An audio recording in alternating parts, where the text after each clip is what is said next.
Buenos días, ¿cómo están? ¿A cuántos les agarró la lluvia fuerte ayer?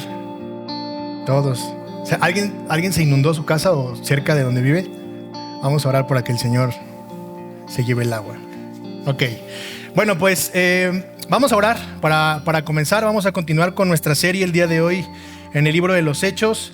Entonces, pues vamos a orar y vamos a poner este tiempo en manos del Señor. Padre, gracias una vez más por este domingo que podemos estar reunidos en tu nombre para escuchar tu voz por medio de tu palabra. Señor, te ruego que nuestros corazones, Señor, puedan ser transformados el día de hoy, que salgamos distintos de cómo venimos esta mañana, Señor.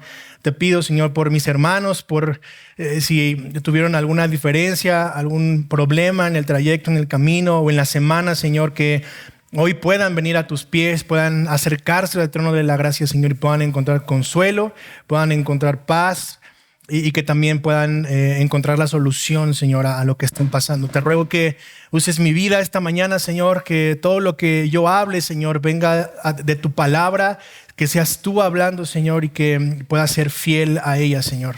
Ayúdanos esta mañana, Señor, y que podamos glorificarte con todo lo que estamos haciendo en este tu día. En el nombre de Jesús. Amén. Amén. Muy bien, entonces vamos a ir a Hechos capítulo 2. Vamos a estar en los versículos del 42 al 47.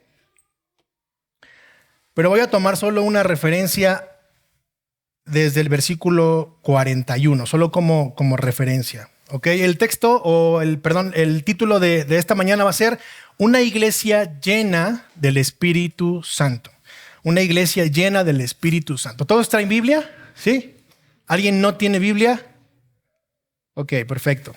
Sería muy bueno que, yo sé que la tecnología nos ayuda mucho, pero quiero animarte a que puedas traer tu Biblia escrita en el libro, porque he notado, no voy a decir nombres, pero he notado varias veces que muchos están en el teléfono con la Biblia, pero el Facebook, el Twitter, el Instagram y el WhatsApp son traicioneros.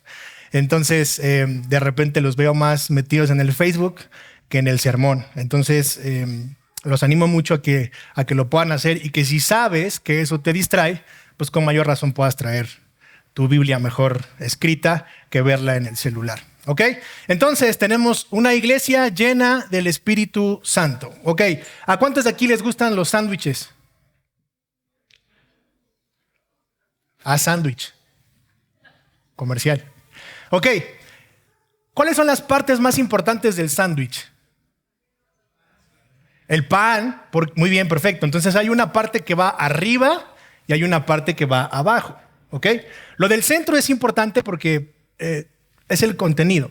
Pero si no hubiera tapa arriba ni abajo, pues es más, ya ni siquiera sería sándwich. ¿Están de acuerdo?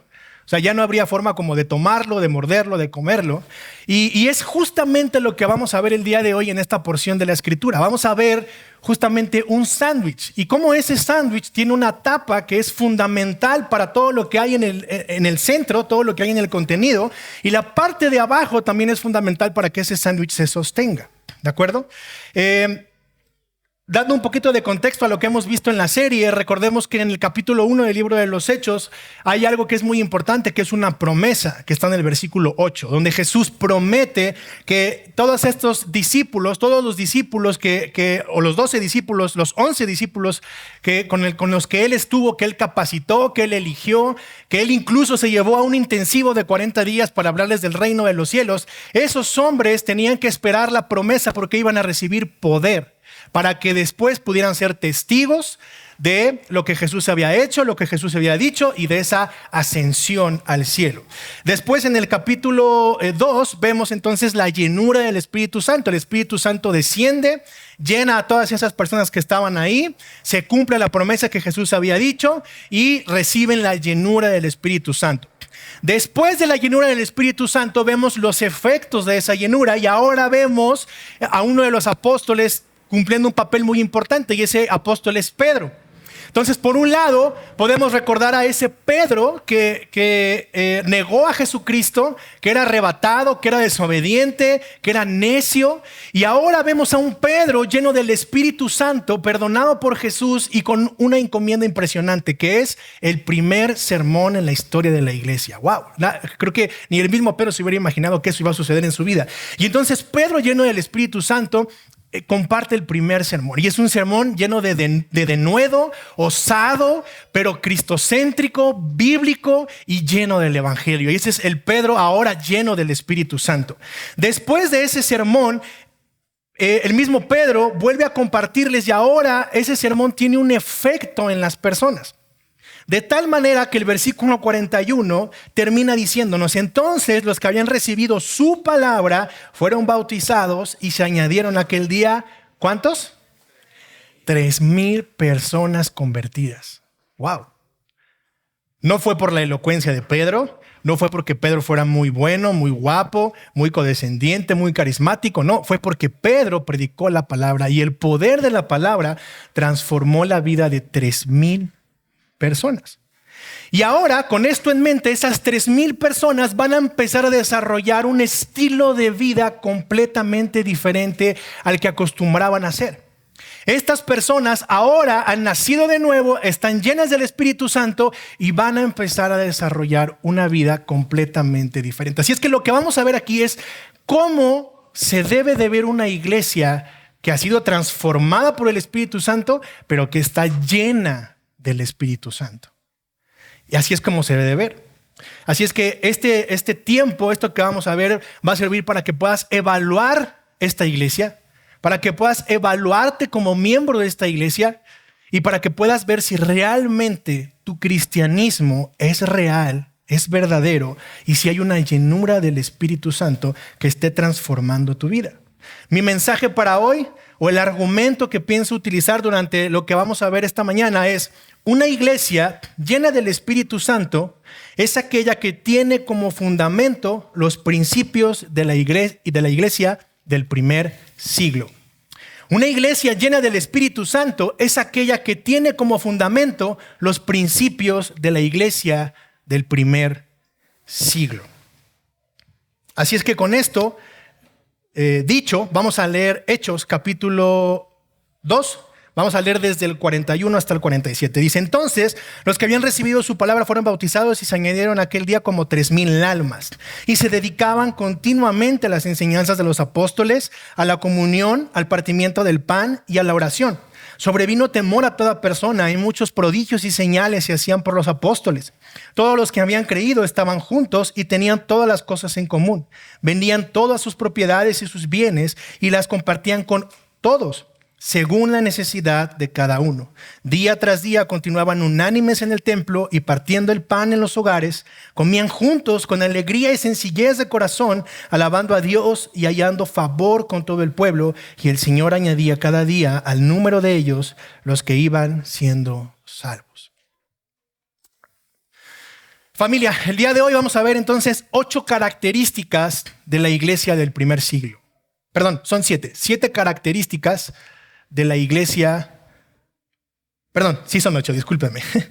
8 características de la iglesia del primer siglo. 8 características. Las primeras 3, parece que el texto nos está mostrando que apuntan a cómo se ve una iglesia llena del Espíritu Santo cuando está reunida, cuando está junta en el día del Señor.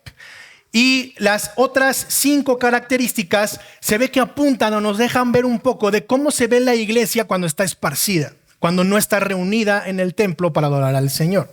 Ahora, las primeras 3 características que vamos a ver entonces tienen que ver en cómo puede apuntarnos o cómo se debe de ver una iglesia llena del Espíritu Santo que está reunida en el día del Señor.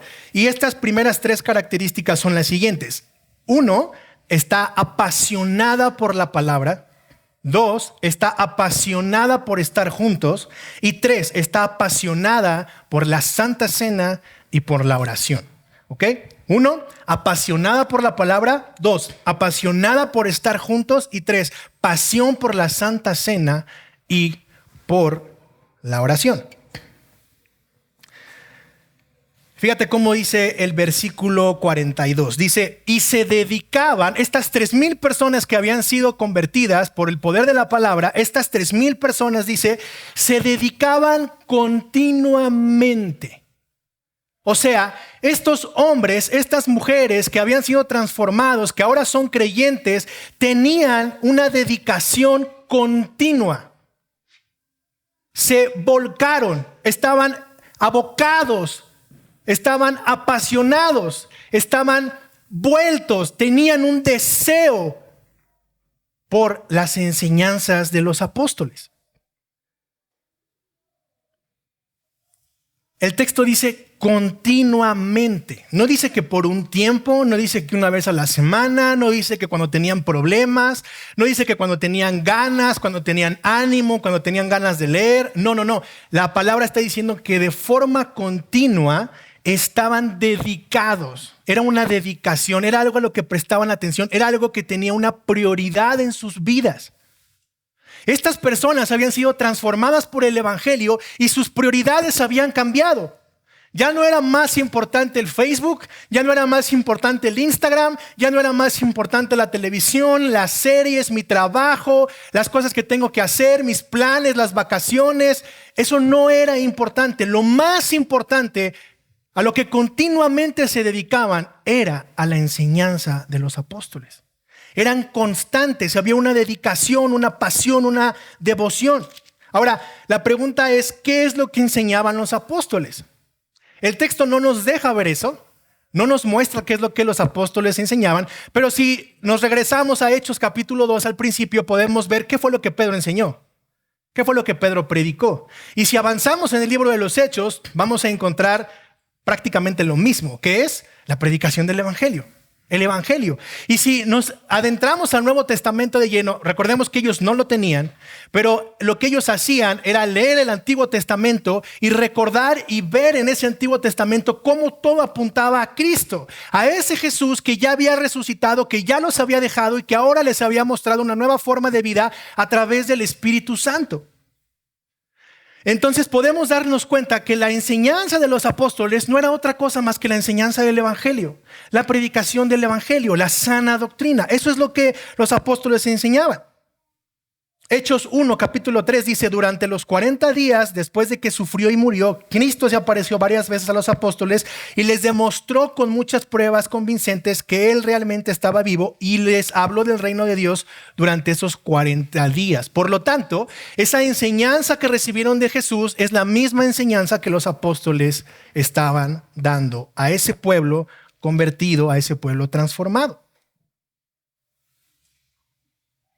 Este es el mensaje de los apóstoles. No hay otro mensaje y es exactamente lo que Pedro había predicado de manera precisa, de manera osada, con denuedo y con pasión. Esta iglesia, mis hermanos, no solo estaba siendo transformada por el poder del Espíritu Santo, esta iglesia estaba llena del Espíritu Santo. Ahora, nota conmigo cómo estaban dedicados a las enseñanzas de los apóstoles, así que hay una responsabilidad de ambos lados. Por una parte, hay una responsabilidad del que está enseñando la palabra, pero por otro lado hay una responsabilidad del que está recibiendo la palabra. El apóstol Pablo lo expresa de la siguiente manera en 2 de Timoteo capítulo 2, verso 15. Dice, procura con diligencia presentarte a Dios aprobado como obrero que no tiene de qué avergonzarse, que maneja con precisión la palabra de verdad. Y eso en el original es que corte derecho, que no se mueva, que no se salga, que no corte mal. Entonces, una persona que está enseñando la palabra o que se dedica a enseñar la palabra o que ha sido llamado a enseñar la palabra, tiene la obligación de cortar derecho, de no irse, de no moverse, de no salirse de una misma línea recta que tiene que enseñar de manera dedicada y precisa.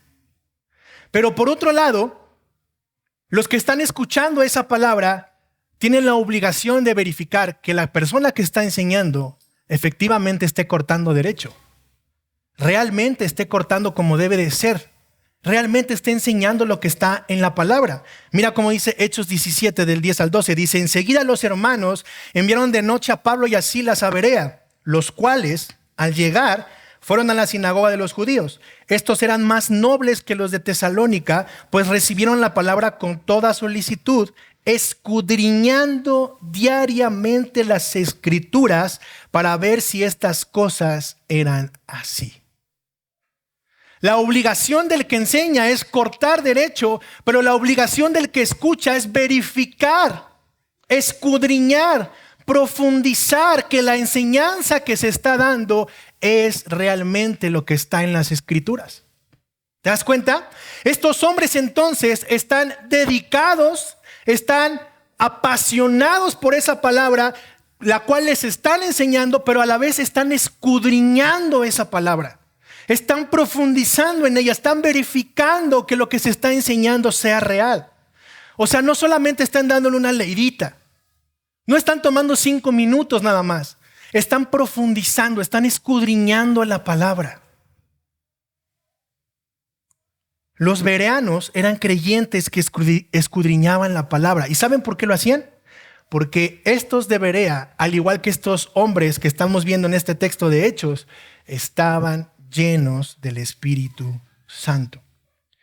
Mis hermanos, tenemos aquí vidas transformadas, estilos de vida completamente diferentes, y todo esto es el resultado de la predicación del Evangelio. Ahora, si alguien ha sido transformado por el Espíritu, pero su estilo de vida no ha sido transformado, entonces yo debo cuestionar mi conversión, porque el Espíritu Santo es quien va a cambiar mi forma de vivir. Si yo sigo diciendo que soy creyente, pero mi forma de vida es completamente distinta a eso, yo tendría que reflexionar si verdaderamente yo he sido transformado por el Espíritu Santo y he sido lleno por el Espíritu Santo, porque son dos cosas muy diferentes.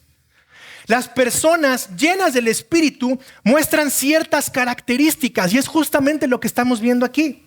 Si el Espíritu de Dios llena a una persona o a una comunidad, el resultado es una nueva forma de vida. Y es una nueva forma de ver el mundo y de ver las cosas del mundo. Ya no me interesa tanto lo que diga la televisión, ya no me interesa tanto lo que digan las redes sociales, ya no me interesan los estereotipos, a quién me quiero parecer, cómo quiero ser, a dónde quiero llegar. Ya no me interesa lo que dice la gente, no me importa lo que dice la sociedad, ya no me importa la política, porque entiendo que mi centro es Cristo. Mi confianza ya no está puesta en mi trabajo, en mis deberes, en mis capacidades, en mi cuenta de banco. Ahora todo eso está centrado en Cristo, porque mi identidad es Cristo. Mi identidad no está en Bad Bunny, mi identidad no está en Luis Miguel, mi identidad no está en todos esos estereotipos que los jóvenes ven el día de hoy. Mi identidad no está en la Rosa de Guadalupe y en que un día voy a sentir aire y las cosas van a cambiar. Porque hoy lo que los medios hacen, lo que la gente hace, mi identidad no está en el Team Infierno, y si tú eres Team Infierno tienes serios problemas. La identidad no está ahí, hermano, hermana, la identidad está en Cristo. Si tú perdiste tu tiempo viendo más La Casa de los Famosos que escudriñando la palabra, tú tienes un serio problema. Porque te estás dejando envolver por el mundo. Porque no te estás dando cuenta, ya estás sumergido en todo eso. Porque el mensaje que están mandando es el mensaje de la inclusión y es el mensaje de la homosexualidad, y que todo eso está bien y que todos esos tienen derechos. ¿Y sabes qué va a pasar con los cristianos un día si es que siguen viendo y llenándose de esas cosas? Que lo van a empezar a aceptar en las iglesias. Y vamos a empezar a decir, claro, Jesús es amor, hay que amarlos. No estamos negando que los amemos, estamos negando que lo que hacen va en contra de la palabra. Y eso le están enseñando a tus hijos y a mis hijos, a tus sobrinos, a tus primos, a toda la familia que tú tienes. Y todo eso va a empezar a permear la vida de una persona. ¿Por qué? Porque la identidad no está en Cristo. Porque no estamos llenos del Espíritu Santo. El amor, la pasión y el deseo por la palabra de Dios y el querer escudriñarla no solo son evidencias de que el Espíritu Santo mora en ti, son evidencias de que tú estás lleno del Espíritu Santo. La morada del Espíritu Santo es algo presente en cada creyente, pero la llenura del Espíritu Santo no es algo que podamos ver en cada creyente. Son dos cosas distintas.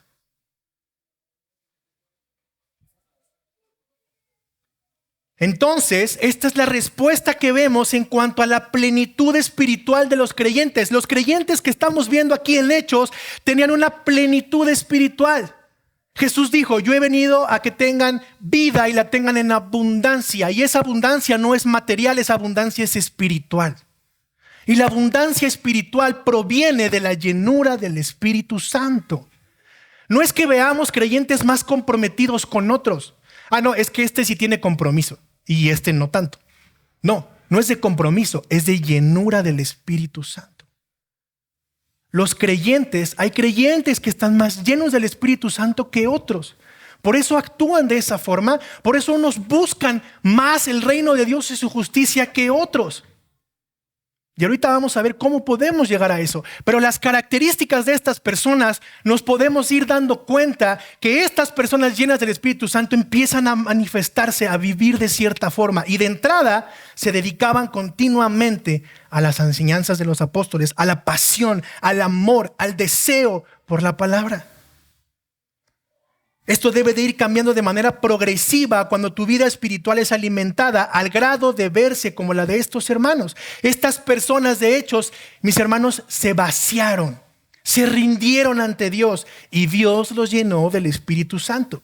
De manera que ahora escudriñaban la palabra, se dedicaban a entenderla, a estudiarla, a aprenderla. Tenían hambre por la verdad de Dios.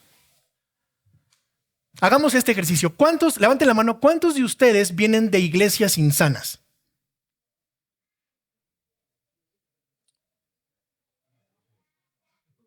¿Cómo es que supieron la verdad del evangelio?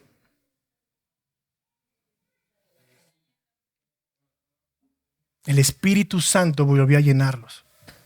Y esa llenura provocó hambre en ustedes para empezar a escudriñar la palabra y darse cuenta por medio de la palabra que donde estaban había un error, que donde estaban había un abuso, que lo que estaban viviendo tal vez no era cristianismo. Y entonces se dieron cuenta de la verdad. ¿Por qué? Porque hubo una llenura del Espíritu Santo. Ojo, no estoy hablando de una conversión, Ustedes ya eran conversos. El Espíritu Santo ya los había bautizado, ya los había transformado. Pero una llenura del Espíritu Santo nuevamente en sus vidas es lo que los prendió y les dio pasión. Muchos de ustedes se paraban en la mañana y en la madrugada a leer la Biblia y antes no lo hacían. ¿Sabes por qué? Porque el Espíritu Santo estaba llenando tu vida de nuevo. Y ahora entiendes las Escrituras, ahora vives las Escrituras, es más, ahora puedes enseñar las Escrituras cuando antes no lo hacías. Eso es la llenura del Espíritu Santo. Mira cómo dice 1 de Pedro 2, del capítulo 2 al 5. Dice, por tanto, desechando toda malicia y todo engaño e hipocresía y envidias y toda difamación, deseen como niños recién nacidos la leche pura de la palabra para que por ella crezcan para la salvación, si es que han probado la bondad del Señor. ¿Cuántos de ustedes anhelan, desean como niños recién nacidos la palabra? ¿Cuántos de ustedes tienen un deseo ferviente por leer, por aprender, por querer que les enseñen? ¿Cuántos de ustedes lo hacen? ¿Cuántos de ustedes sienten ese deseo? Pregunta, ¿qué es lo que más te jala? ¿Qué es lo que más deseas hacer? Porque si no es primero la palabra, la tapa del sándwich, todo lo demás va a tener un serio problema.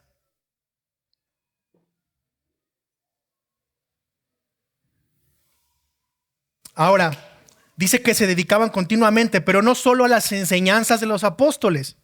También se volcaron a la comunión. Entonces, primera característica, pasión por la palabra. Segunda característica, al estar juntos, a la comunión. Dice, versículo 14, dice, se dedicaban continuamente a las enseñanzas de los apóstoles, a la comunión. Otra característica. Esta palabra en el griego, comunión, es koinonía, que significa o se refiere a la comunión eclesial. Es decir, todos aquellos que hemos creído en Cristo y lo reconocemos como Señor y Salvador y creemos en su sacrificio, en aquel que hizo en la cruz del Calvario para el perdón de los pecados, todos estos debemos estar en coinonía, en comunión unos con otros en el día del Señor. No es algo que te impongan, es algo que deseas. No es para que te estemos diciendo, hermanos, vamos a vender allá atrás comida, por favor, quédense todos, conózcanse, júntanse, agarren unas mesitas, por favor. No, ese no es el punto. El punto es que tú, si estás lleno del Espíritu Santo, deberías desear estar con tus hermanos.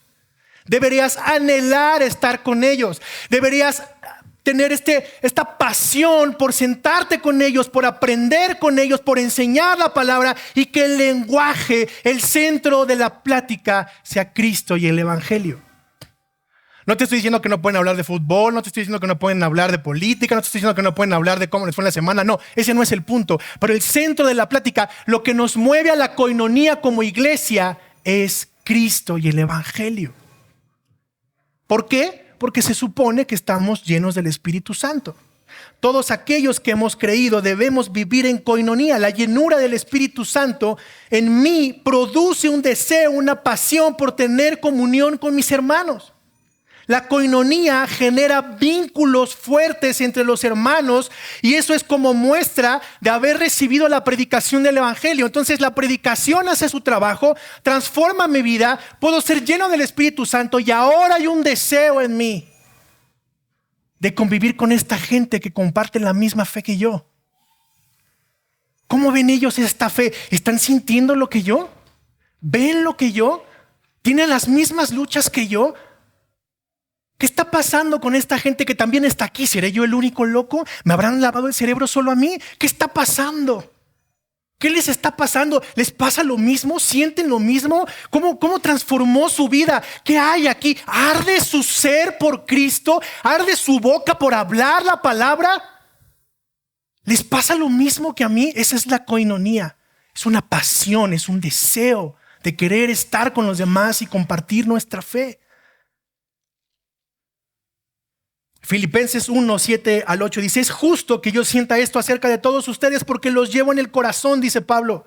Pues tanto en mis prisiones como en la defensa y confirmación del Evangelio, todos ustedes son participantes conmigo de la gracia, porque Dios me es testigo de cuánto los añoro a todos con el entrañable amor de Cristo. Wow. Yo no sé si tú ames así al de al lado, al que tienes al lado, que no sea tu hijo o tu hija. Ya chafió Sonia, perdón. Porque eso es muy fácil.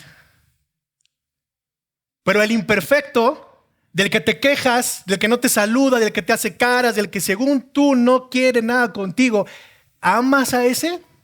¿Deseas pasarte? ¿Sabes por qué hace eso? No, ¿verdad?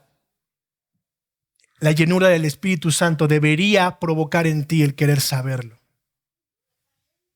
Hebreos 10, 23 al 24, mantengamos firme la profesión de nuestra esperanza sin vacilar, porque fiel es aquel que prometió. Consideremos cómo estimularnos unos a otros al amor y, fíjate bien, a las buenas obras.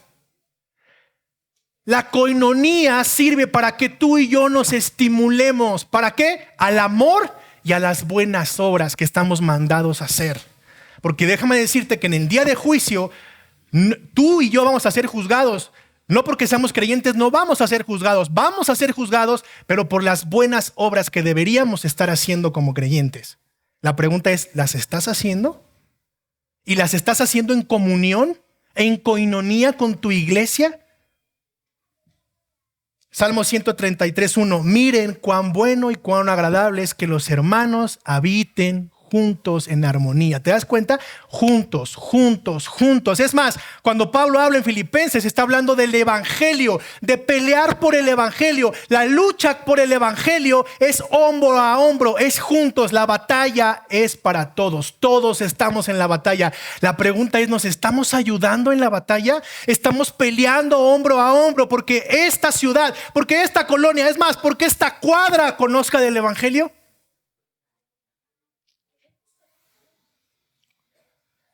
Podría ponerte muchísimos versículos para que veas lo importante que es esto. Ahora, piensa conmigo una cosa. Dios crea un jardín del Edén y crea al hombre. ¿Para qué lo hace? ¿Para qué crees que lo hace? Para tener comunión con Él. Dios manda que se haga un tabernáculo. ¿Para qué crees que lo hace? Para que el pueblo tenga comunión con Él. Después manda a que se haga un templo. ¿Para qué crees que lo hace? Para que el pueblo tenga comunión con Él. Después manda a Jesús, su único hijo, que ahora es el templo, para que por medio de Él, tú y yo tengamos comunión con Dios. La pregunta es, ¿crees que no debes tener comunión con tus hermanos después de ver todo esto? ¿Crees que hay cristianos individuales? ¿Crees que hay cristianos que aprenden por internet? ¿Crees que hay cristianos sin iglesia? ¿Crees que hay cristianos que vienen solamente los domingos, se sientan y cuando termina todo se van? ¿Y no vuelves a saber de ellos hasta el próximo domingo? No existe tal cosa. Si tú estás lleno del Espíritu, deberías de reaccionar de esta forma. ¿Será importante la coinonía? Por supuesto que sí. Porque eso demuestra la llenura del Espíritu Santo en tu vida, en mi vida y en la vida de la iglesia. Siguiente característica. Partimiento del pan y la oración. Recordemos una vez más, estos hombres, estos 3,000 hombres que se habían convertido, se dedicaban continuamente a las enseñanzas de los apóstoles, a la comunión y al partimiento del pan y la oración. Este grupo de personas se volcó, se apasionó, tuvo un deseo de compartir y de tomar la Santa Cena juntos. ¿Por qué? Porque es un mandamiento de Dios, están obedeciendo ese mandamiento que Jesús les dejó, pero no solo eso, la Santa Cena es un memorial. Es que recordemos juntos lo que Cristo hizo en la cruz por nosotros. Hermano, es la oportunidad que tenemos incluso de palpar, de degustar el Evangelio juntos. Si eso no tiene importancia para ti, si es como Santa Cena, pásame mi jugo, mi galletita, traguito, ya pasó, ¿no? O sea, si para ti es un solo trago, una mordida de galleta y un tiempo más que me da tanta flojera cada 15 días la galletita y el jugo, tú no estás entendiendo de qué se trata. De verdad, tú no estás entendiendo de qué se trata. La importancia que eso tiene, la bendición que eso tiene, la pasión que debería de haber en ti por hacerlo, porque eso confirma, eso recuerda, eso testifica tu fe y mi fe, y juntos como iglesia le mostramos al mundo que Cristo vino.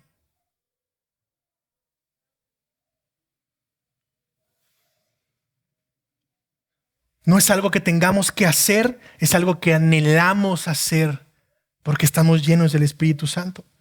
La oración juntos, es otra característica. Porque ahora como iglesia, como una comunidad resultante de la predicación del Evangelio, nuestras necesidades nos unen.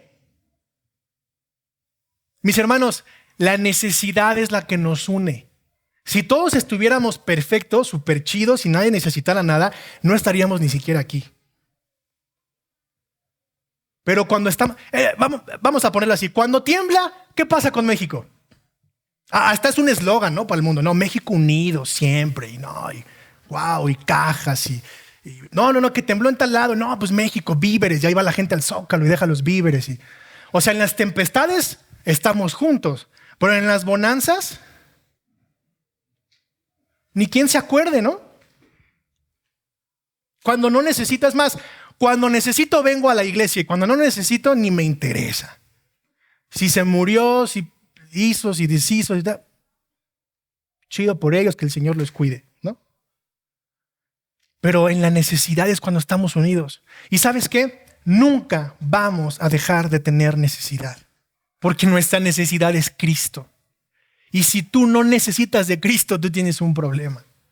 Esa es la razón de tener una oración juntos, de poder orar por nuestras necesidades y poder orar como iglesia para que el reino de Dios se siga estableciendo.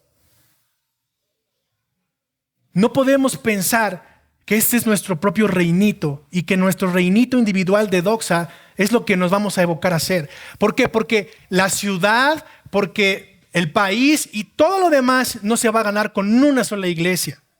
Es más, ni siquiera sabemos si se va a ganar completo. Pero lo que sí estamos evocados a hacer, lo que sí estamos obligados a hacer como una responsabilidad como creyentes es ir y predicar el evangelio haciendo discípulos, bautizándolos en el nombre del Padre, del Hijo y del Espíritu Santo, porque esa es la gran comisión a la que estamos encomendados a hacer. Pero necesitamos orar juntos, necesitamos estar juntos en oración. No es algo que se imponga, es algo que deseas. ¿Estamos aquí? ¿Ya se durmieron? ¿Ya se quieren ir? ¿Cuántas características van? 3. Siguiente característica. Versículo 44 y 45 dice: todos los que habían creído estaban, ¿cómo? Juntos.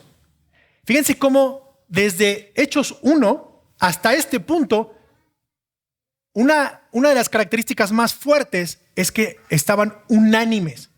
No han dejado de estar juntos. Siguen estando juntos. Vendían, dice, todas las que habían creído estaban juntos. Los que habían creído estaban juntos. Y tenían todas las cosas en común. Vendían todas sus propiedades y sus bienes y los compartían con todos según la necesidad de cada uno. Lo primero que quiero aclarar es que este no es un texto prescriptivo, sino descriptivo. O sea, no te estamos diciendo que vayas y que vendas todas tus cosas y se lo des a la iglesia. Ese no es el punto. Lo que este texto está describiendo es un corazón generoso como resultado de la llenura del Espíritu Santo. Y no solo eso, como se mantenían juntos, fíjate cómo dice al final del versículo 45, según la necesidad de cada uno. Es decir, estos 3,000 creyentes, esta iglesia de 3,000 personas conocía la necesidad de cada uno. ¿Tú conoces la necesidad de Majo? ¿Conoces la necesidad de Roy? ¿Roy, conoces la necesidad de Sergio? ¿Sergio, conoces la necesidad de Héctor? ¿Héctor, conoces la necesidad de Israel? ¿Israel, conoces la necesidad de Julio? ¿Julio, conoces la necesidad de Lalo? ¿Alguien conoce a Ariel? Levanten la mano los que conocen a Ariel. ¿Y los demás? ¿Sabes que Ariel tiene 8 años en la iglesia? 7 años en la iglesia, lo que lleva Doxa. ¿Y sabes por qué no lo conoces? Porque no te estás interesando por su necesidad. Y no es regaño, Eso va también para mí.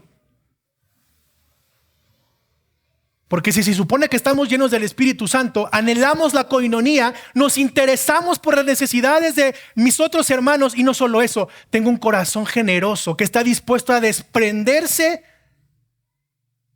porque si tengo algo que necesita, estoy dispuesto a desprenderme de eso para que Él lo ocupe porque lo necesita.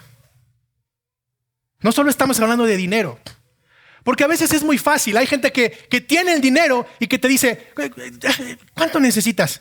Tanto, ya, toma, ya, llégale, ahí está. Y dices, ay, no manches, qué generoso. No, eso no es ser generosidad, eso no es ser generoso. Pregúntale, oye, dame una hora de tu tiempo. No, espérame. ¿Cuánto necesitas? No, pero no quiero dinero, quiero una hora de tu tiempo. No, es que ahí sí no tengo tiempo. ¿Te das cuenta? No hay generosidad, porque para esa persona lo más importante, lo más preciado es su tiempo, y es incapaz de darlo porque es tan egoísta que solo le importa su tiempo. No está siendo generoso. No solo es dinero, es todo de lo que te puedas despojar, que sepas que tu hermano necesita. ¿Eres capaz de desprenderte de eso? La gente coda, los marros y los apretados, no se desprenden de eso y siempre salen con que es que no lo suelto porque si lo suelto no lo va a hacer como yo lo haría. Eso hace un apretado, y no solo es con dinero, es con el tiempo. Es que el tema es el corazón, hermanos. ¿Estamos dispuestos a darlo? Y lo peor de todo es que tú puedes decir, no, yo sí estoy bien dispuesto a lo que necesiten mis hermanos. ¿Conoces la necesidad de tus hermanos? ¿O no tienes ni idea quiénes son los congregantes de la iglesia donde vas? Estos hombres sí lo sabían. La característica de esta iglesia llena del Espíritu Santo es que conocían las necesidades de los otros y estaban dispuestos a ser generosos, a desprenderse de lo que tenían. ¿Para qué? Para suplir la necesidad del otro. Había un cambio de mente. Produjo en ellos un deseo, un vuelco en desprenderse de lo que tenían para ayudar a los demás, según la necesidad de cada uno. Si yo no conozco a mi hermano, difícilmente voy a conocer su necesidad. Somos buenos para elegir qué dar y normalmente damos lo que menos priorizamos. Hay gente que dice, mi tiempo no. La gente que dice mi dinero no, bueno, pues ya de esa ni hablamos, ¿no? Mateo 6, 19, 21 al 19, 21 dice: no acumulen para sí tesoros en la tierra donde la polilla y la herrumbre destruyen y donde ladrones penetran y roban, sino acumulen tesoros en el cielo donde ni la polilla ni la herrumbre destruyen y donde los ladrones no penetran y roban, porque donde está tu tesoro, ahí estará también tu corazón. Estos hombres estaban cumpliendo Mateo 6, 19. Estaban haciendo tesoros en el cielo. Esta gente estaba llena del Espíritu Santo y estaba haciendo tesoros en el cielo, estaba entendiendo de qué se trataba, estaban desprendiéndose de lo que tenían para suplir la necesidad de los otros. Ellos están haciendo tesoros en el cielo. Siguiente característica, versículo 46. Día tras día continuaban, ¿cómo? Fíjense, siguen juntos. No se han separado, no, ya cada quien por su lado, ya me cayeron gordos, ya ahí nos vemos. No, siguen unánimes, siguen juntos, día tras día continuaban unánimes en el templo, se congregaban, juntos se congregaban. No había cosa más importante para ellos que el día domingo. Entendemos que habrá domingos que tengas alguna cosa que hacer, que pueda ser importante. Pero lo que no entendemos es que pasen 3 domingos y tú ni te pares por aquí. Si bien nos va, porque hay muchos que pasan 8 domingos y no se paran por aquí. Hay personas que tienen más de un año sin pararse por aquí. Y cuando les mandamos la carta para decirle, hermano, hermana, Dios te bendiga, ¿sabes qué? Muchas gracias, ya no puedes ser miembro porque tienes más de un año que no sabemos nada de ti. Ay, no hay amor, les falta gracia. Y hay otros que empiezan a despotricar en el Facebook, ¿no? Ya ni te cuento, ¿no? Un saludo por ahí. Y no, hombre, empiezan a sacar una serie de cosas que dices, vámonos. ¿Cómo pretendes ser miembro de una iglesia en la que no te paras un año? O sea, díganme ustedes, ¿eso es lógico? Olvídense del tema teológico. ¿Eso es lógico? ¿Quieres ser miembro de una iglesia de la que no sabes qué ha pasado con ella durante un año y todavía te enojas? Mis hermanos, se reunían juntos, estaban unánimes en el templo. Y no solo eso, fíjate lo que sigue diciendo. Día tras día continuaban unánimes en el templo y partiendo el pan en los hogares. ¡Wow! O sea que eso de los grupos comunitarios que están friegue y friegue toda la semana, ¿no se lo inventaron ustedes, Diego? No lo inventamos nosotros. Mira, aquí está en la Escritura. No es que te quitemos tu tiempo, es que si estás lleno del Espíritu Santo, tú deberías desear ir a comer con tu hermano y compartir el Evangelio juntos y hablar de las luchas y estar hombro a hombro luchando porque el Evangelio se siga extendiendo. No es idea mía, no es que quiero que en la semana vengas. No es que quiero que recorras distancias, no es que no me importe el tráfico de la ciudad. No voy a preguntar cuántos de ustedes van a ir a ver a Luis Miguel. Pero si alguno de los que está aquí sentado tuviera la oportunidad de ir a ver a Luis Miguel y hay un montón de tráfico para llegar a la arena, yo me pregunto si esa persona diría, chin, ya no llegué. Me regreso a mi casa porque pues hay mucho tráfico, no voy a llegar. Yo te aseguro que harías lo que fuera por llegar a la arena y sentarte a ver a Luis Miguel. ¿Y sabes qué? Esa es tu pasión. Ahí está tu pasión. Porque si tu pasión fuera reunirte con los hermanos y entender que esto es algo que necesitas como creyente, que hubiera una pasión y un deseo ferviente por llegar al grupo comunitario, tú harías lo que fuera por llegar al grupo comunitario. Es que mi jefe no me deja.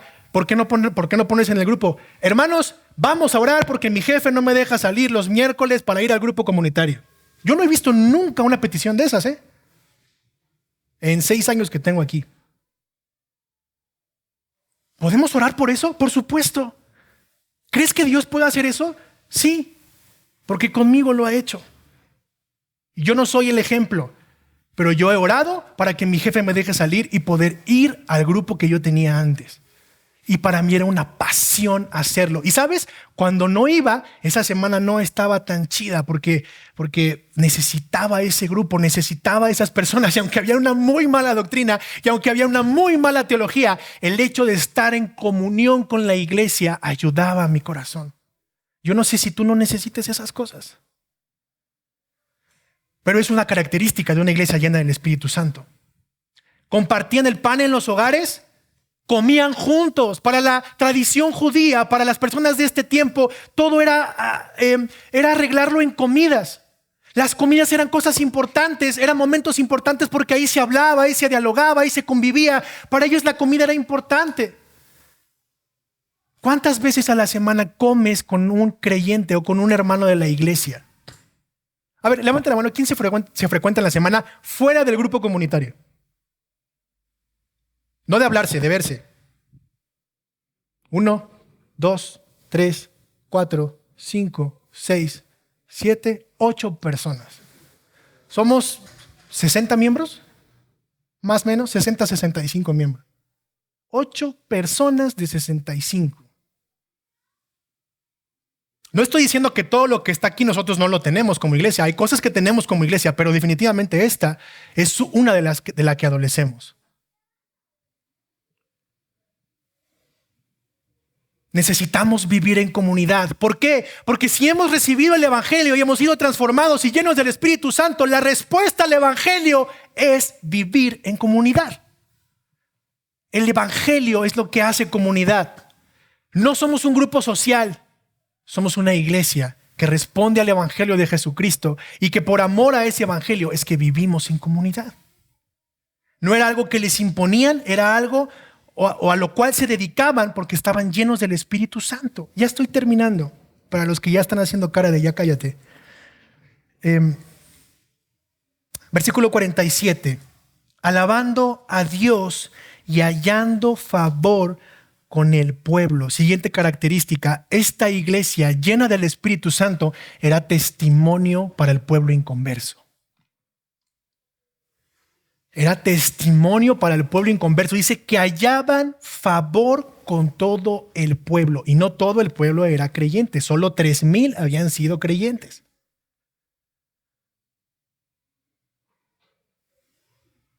¿Te ha pasado que de repente un inconverso te ayuda?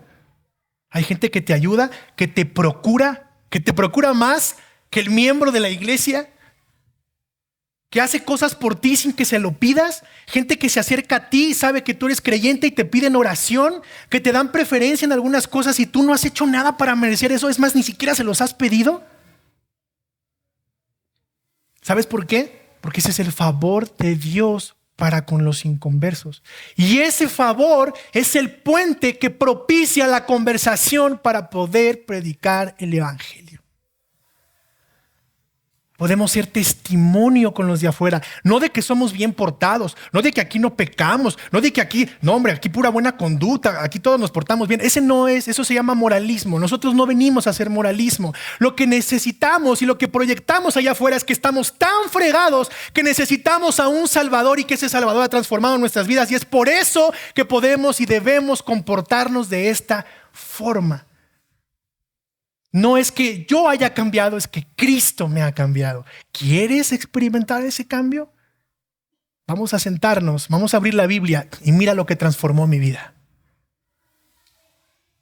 Ese es el testimonio que damos a los de afuera. Eso es lo que la gente quiere ver. Eso es lo que la gente dice, wow, hoy ya van varios domingos, pero date cuenta de esto. Preguntamos, ¿alguien por primera vez? Y todos de casa. Qué bueno, estamos cumpliendo con congregarnos, pero ¿y dónde están los que necesitan más el evangelio? Nosotros lo necesitamos, pero por gracia hemos sido salvados. Y los que están allá afuera, que van a irse al infierno. Y eso lo conecto con mi último punto. Y el Señor añadía cada día al número de ellos los que iban siendo salvos. Y aquí uno dice, no, pues es que Dios es el que salva. Y Dios es soberano, ¿no? Los que son muy teólogos. Pero estos hermanos, esta iglesia llena del Espíritu Santo, y esta es la base, la parte de abajo de la tapa del sándwich. La primera es la palabra, la enseñanza de los apóstoles. Y la última es que esta era una iglesia evangelista. El Señor añadía a los que iban siendo salvos, sí, pero porque ya les habían predicado el evangelio. ¿Cuántos de ustedes fue la última vez que invitaron a un inconverso a la iglesia?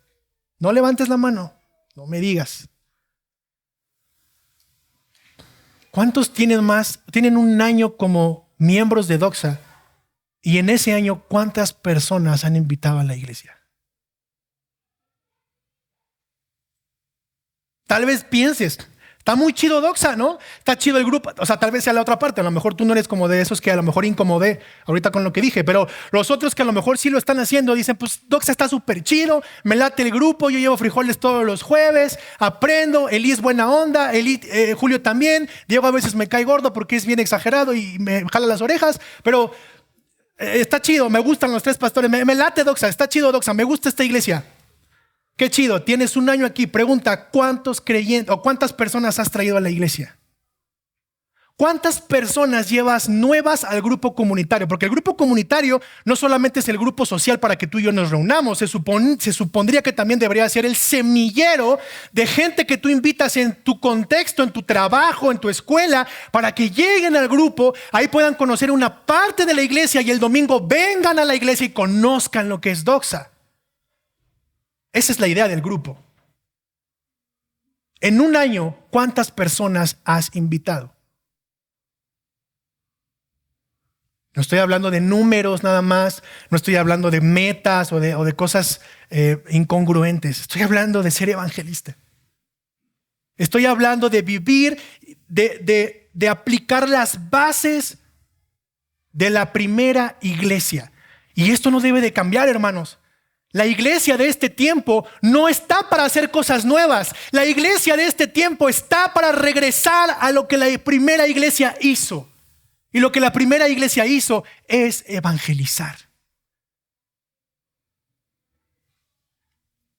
¿Recuerdas cómo empezó todo? ¿Qué hizo Pedro? Predicó el evangelio. ¿Cuántos se convirtieron? 3,000 personas. Mira cómo dice Romanos 10, 14 al 15. ¿Cómo pues invocarán a aquel a quien no han creído? ¿Y cómo creerán en aquel de quien no han oído? ¿Y cómo oirán sin haber quien les predique? ¿Y cómo predicarán si no son enviados? Tal como está escrito, cuán hermosos son los pies de los que anuncian el evangelio del bien.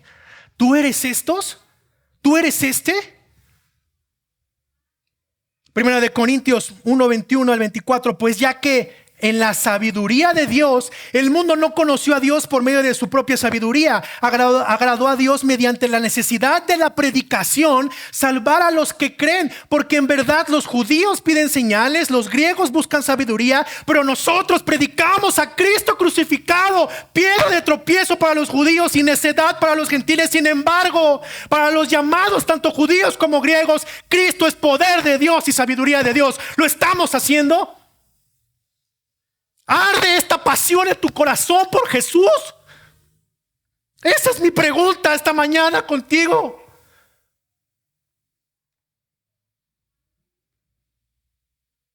El Señor es el que elige, el Señor es el que salva, pero el que predica por medio de la predicación somos tú y yo. ¿Tienes esta pasión por el Señor?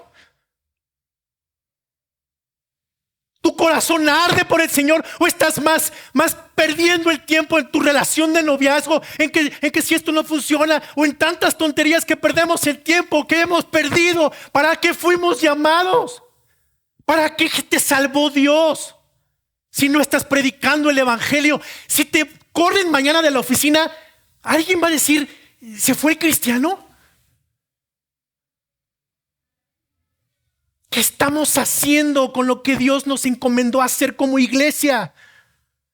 ¿Estamos cumpliendo la gran comisión? ¿Arde tu corazón por hablar del evangelio?